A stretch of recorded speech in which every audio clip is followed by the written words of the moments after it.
So you're paying for clicks on paid social, then paying again for clicks through shopping, then paying yet again if a customer looks for a voucher code when they finally convert.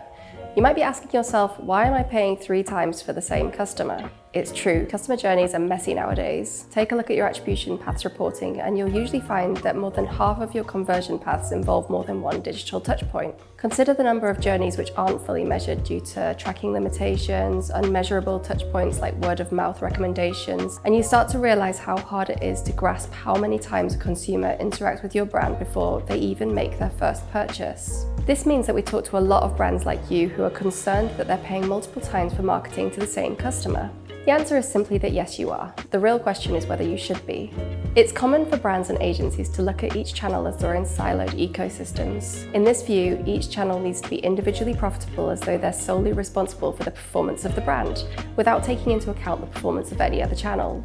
We can only really unlock the potential of our digital channels when we move from this model to one where we're looking at our channels as a part of a wider digital ecosystem, acknowledging that there may be multiple touchpoints for our consumers and accepting that this isn't necessarily something we should be preventing.